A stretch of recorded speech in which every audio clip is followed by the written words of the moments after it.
Hi friends, welcome to our YouTube channel Naraj Academy. The main aim of this lecture is to discuss about the ES Prelims 2021 solutions of electrical engineering in a very detailed manner. And if you like the content of our channel, then please do like, share and subscribe our YouTube channel, and don't forget to press the bell icon button so whenever you upload a new video, the direct notification comes to mobile. If any improvements needed in our video lectures, then please do comment in the comment section. We will definitely include all those improvements in the coming lectures. So why to waste more time? So let's get started. So now we are going to solve the first question. See the question here. What is the value of the V0 in the given circuit? So they are given the electrical circuit in this. So in this question they are asking what is the value of the V0. So what are the four options? Option C, 24 volt is the correct solution of this question. So let's solve this numerical. So this is a current controlled current source and this is an ideal current source. So if you see carefully, we are going to apply the KCL at this node. So the incoming current is 0.5 I0 and this is 3 ampere and the outgoing current is I0. So therefore the sum of incoming currents is equal to sum of the outgoing currents. So incoming currents are 0.5 I0 plus 3 is equal to the outgoing current is only I0. So therefore here if I am going to take this I0 here, it will become I0 minus 0.5 I0. So we can say I0 minus 0.5 I0 is nothing but here again 0.5 I0. So I want to know what is the value of I0. I0 is equal to 3 by 0.5. It is nothing but 30 by 5, which is 6. So 6 ampere. I0 value 6 ampere. So we know the value of the current in the 4 ohm resistor and the 4 ohm resistor also. So therefore V0 is equal to 4 into I0. So therefore 4 into 6, which is 24 volt. So therefore the voltage across the 4 ohm is 24 volt, and this is the correct solution of this question. So now we are going to solve the second question. See the question here. A current of 10 ampere flows in a circuit with a 30-degree angle of lag when the applied voltage is 100 volt. So what are the values of the resistance and the reactance in the circuit respectively? So in the question they are given a supply voltage source of 100 and also they are given the current is 10 ampere. So the current is going to lag the supply voltage by 30 degree. So we have to find what is the resistance and the reactance of this circuit. So are the four options? Option A, which is 8.66 ohm and the 5 ohm reactance, is the correct solution of this question. So let's solve this numerical. So in the question they are given a supply voltage source and the current to the supply voltage source. Here the supply voltage source is 100 volt and the magnitude of current is 10 ampere and it is going to lag, means it is a anti-clockwise. So therefore this is the current is going to lag the voltage. So therefore we can write in phasor form, which is 10 angle of minus 30 degree. So we have to find what is the resistance and the reactance of this impedance circuit. So by using the basic ohm law, which is V is equal to IZ, so Z is equal to V by I. As the value of V is 100 angle 0 and the I is 10 angle minus 30 degree. So therefore 100 by 10 is 10. So therefore whenever this angle is going to go into upward, so therefore it will become plus 30. So therefore 10 angle 30 degree is equal to 10 into cos 30 degree plus j sin 30 degree. So therefore cos 30 is 0.866 and sin 30 is 0.5, and if you multiply 10 inside we are going to get 8.66 plus j5. So Z is equal to R plus jx. It is a combination of a resistance and a reactance. So therefore the resistance value, by comparing the real part and the imaginary part, we are going to get the value of the resistance is 8.66 ohm, whereas the value of the reactance is 5 ohm, and this is the correct solution of this question. So now we are going to solve the third question. See the question here. A generator develops 250 volt and has an internal resistance of 100 ohm. If the load resistance is 100 ohm, then what is the efficiency of the generator? So this generator is going to develop a voltage of 250 volt and it is going to have the internal resistance of 100 ohm and also an external resistance. The value of the external resistance is equal to the value of the internal resistance. Then what is the efficiency of this generator? So what are the four options? Option C, 50% is the correct solution of this question. So let's solve this numerical. So in the question they are given the generator is going to have supplying a voltage of 250 volt. So this is Vs is equal to 250 volt and then the internal resistance is 100 ohm and the external resistance is 100 ohm. So now we have to know what is the efficiency of the generator. So efficiency of the generator is output power by input power into 100. So how much amount of power which is absorbed by the load and how much amount of power which is delivered by the source, that we need to figure out. So basically I want to know what is the voltage across the load, which is RL. So V0 is equal to, by voltage division principle, supply voltage into load resistance by sum of the resistance. So therefore here Vs is 250 and RL is 100 and both are having a resistance of 100 ohm each. So therefore 100 plus 100. If you solve this one, we are going to get 250 by 2. So therefore output power is equal to V0 into I, because that is V0 into I. This much amount of power is absorbed by this RL. And similarly, I want to know how much amount of power which is delivered by this source, which is PI is equal to supply voltage source into current, which is I. So therefore now I want to know what is the efficiency of the generator, which is output power by input power into 100. Output power is V0 into I and the input power is Vs into I into 100. So I get cancels. So V0 is equal to 250 by 2, and whereas Vs is equal to 250 into 100. If you solve this one, we are going to get efficiency of the generator is equal to 50%. Or you can directly solve by the maximum power transfer. See, whenever the load resistance is equal to internal resistance, means the efficiency of the generator will be 50%, because whatever the power delivered by this source, half of the power will be absorbed by this load. So therefore it is a 50%. You can do that directly by the maximum power transfer theorem. But generally, if the values are different, then also by using this procedure we can know exactly what is the efficiency of this generator. So now we are going to solve the fourth question. See the question here. A point charge of 10 to the power of minus 9 coulomb is placed at a point A in free space. So what is the intensity of electrostatic field on the surface of a sphere of radius 5 centimeter at center A?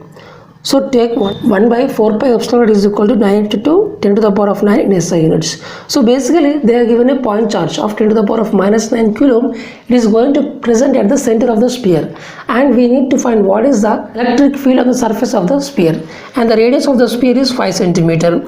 So what are the four options? Option B, 3600 volt per meter is the correct solution of this question. So let's solve this numerical. So this is a sphere. In this sphere, the center of the sphere, at the center of the sphere, which is position A, at this position we are going to keep a charge of 10 to the power of minus 9 coulomb, and the radius of the sphere is 5 centimeter. So if you want to convert into SI system, it is meter, which is 5 into 10 to the power of minus 2 meter.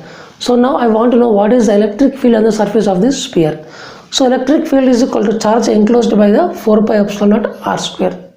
So here Q is equal to 10 to the power of minus 9, and 1 by 4 pi epsilon naught is equal to 9 to 10 to the power of 9, and R is equal to 5 to 10 to the power of minus 2 whole square.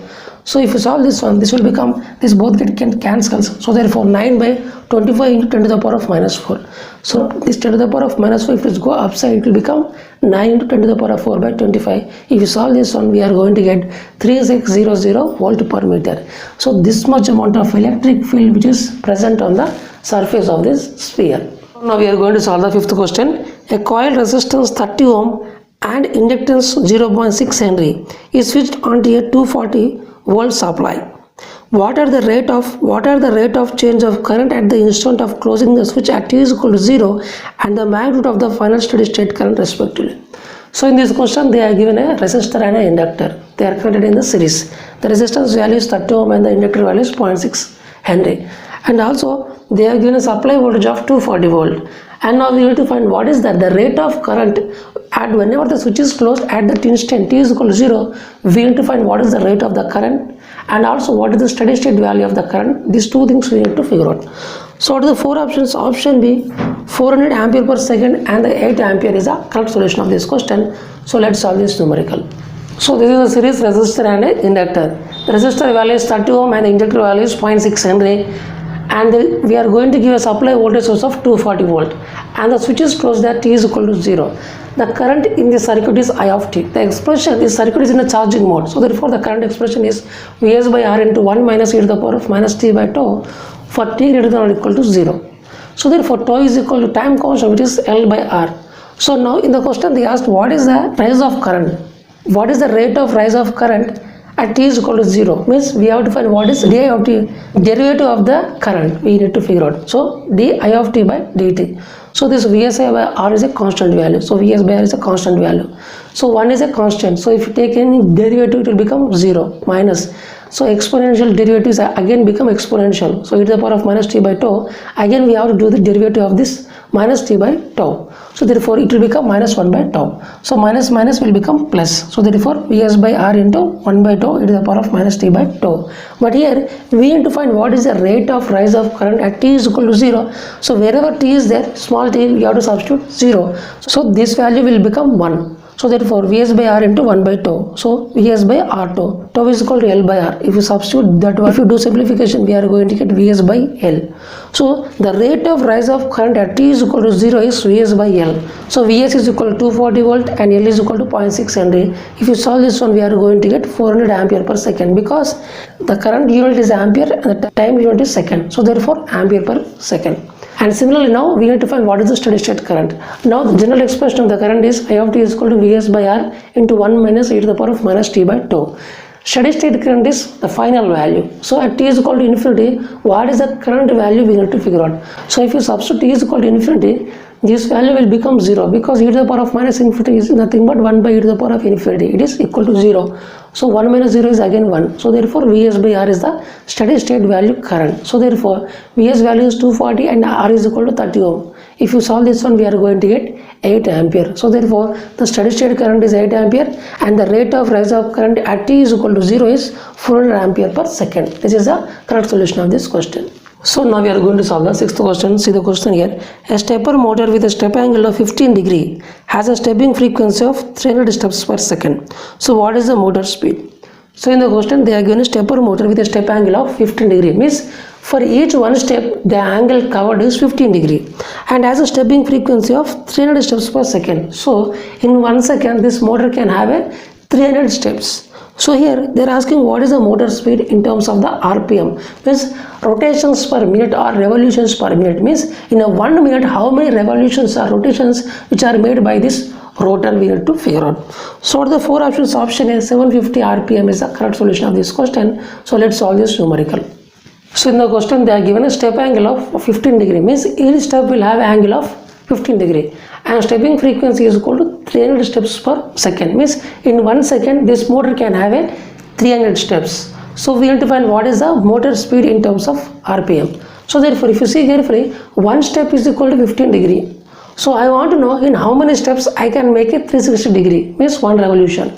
So I want to know in how many steps I can get a 360 degree, means one revolution. So I can solve this one, because divide by numerator by this one. So therefore 1 by x is equal to 15 by 360. So if you solve this one, x, we are going to get 24. So therefore 24 steps we can make 360 degree, means one revolution. So same thing I have written. So in 24 steps I can make a 360 degree. So therefore I am going to get one revolution. But in the question they are given 300 steps in 1 second. So therefore for 300 steps I want to know how many revolutions this motor can make in 1 second. So this is 300 steps in 1 second. So in 1 second how many revolutions this motor is going to make, I need to figure out. So therefore now divide this one, 24 by 300 steps, and now revolutions 1 by y. So 1 by y. So after solving this one we are going to get y is equal to 12.5 revolutions. So in 300 steps means I am going to get 12.5 revolutions in 1 second. So therefore 12.5 revolutions in the 1 second. So 12.5 revolutions in the 1 second. But I want to know in 60 seconds how many revolutions will be there. 60 seconds means 1 minute. So therefore in 1 minute I want to know how many revolutions this motor is going to make. So therefore divide this one. Let me assume this is z revolutions in the 60 second. So 12.5 by z is equal to 1 by 60. If you solve this one we are going to get 750 revolutions. So this motor is going to make 750 revolutions in 1 minute. So therefore speed is equal to 750 RPM, revolutions per minute. So therefore this motor can make 750 revolutions in 1 minute. So this is all about this one. So now we are going to solve the seventh question. See the question here. A 12-pole 3-phase alternator driven at a speed of 500 RPM supplies power to an 8-pole 3-phase induction motor. The slip of the motor at full load is 3%. Then what is the full load speed of the motor? So basically there is a alternator and the induction motor. So by rotating the alternator we are going to give the supply to the induction motor with the help of the alternator. So alternator is going to have a 12-pole and is a 3-phase alternator. So this alternator is going to travel at a speed of 500 RPM. So there is an induction motor. It has 8 poles and 3-phase induction motor. Then there is a slip of 3% at full load. At full load, this is the slip of the motor. So we need to find what is the full load speed of the motor. So out of the four options, option C 727.5 RPM is the correct solution of this question. So let's solve this numerical. So in this question basically there is an alternator. The alternator is driving with a speed of 500 RPM. This alternator is a 3-phase alternator with number of poles is equal to 12. As this motor is driving with a speed of NR, then this is going to generate a supply of frequency F. This supply is given to the induction motor. So with the help of this motor is going to rotate at a speed NR. So this is the speed is rotor NR. So therefore the speed of the rotating field is Ns and the speed of the rotor is Nr. But whereas in synchronous motor, in alternator, always the synchronous speed is equal to rotor speed. They are going to rotate at the same speed. So therefore now I am going to apply a full load for this induction motor. So they have given the slip, the full load slip is 0.03 or 3% means 0.03. So now I want to know, whenever I applied a full load, I want to know what is the full load speed of the rotor. At this condition, what is the speed of the rotor I need to figure out. So basically see here, the poles of the alternator is 12. And also this alternator is driving at a speed of NR is equal to 500 RPM. So therefore it is a 3-phase alternator. So synchronous speed is equal to 1 into F by P. Here always synchronous speed is equal to rotor speed in a alternator or synchronous motor. So therefore here Ns is equal to 500 120 into F by P is equal to 12. So if you solve this one, we are going to get frequency is equal to 50 Hz. Means when you are going to drive with a speed of 500 RPM, this alternator is going to generate a supply having a frequency of 50 Hz. This frequency is given to the supply is given to this induction motor stator. So therefore now the synchronous speed of this rotating field in this induction motor is 120 F by P. So here the pole of the motor of this induction motor is 8 and this is 120. The supply frequency which is absorbed by this induction motor is 50. So if you solve this one, we are going to get synchronous speed, which is the speed of the rotating field is 750 RPM. So now when I applied a full load, then I want to know what is the full load speed of this motor. Means at that full load condition, what is the speed of this rotor. So therefore slip is equal to Ns minus Nr by Ns.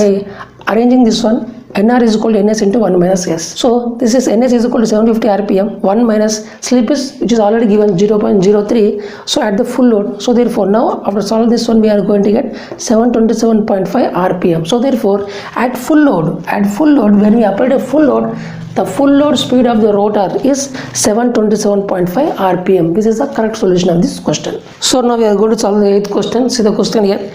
A frequency division multiplexing system is used to multiplex 24 independent voice signals.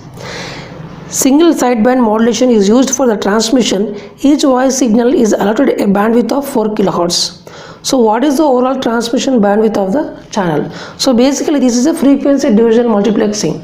And also here there are 24 independent message signals and the bandwidth of the each signal is 4 kHz. So in the question they are asking what is the overall transmission bandwidth, and here see carefully there is a single sideband modulation.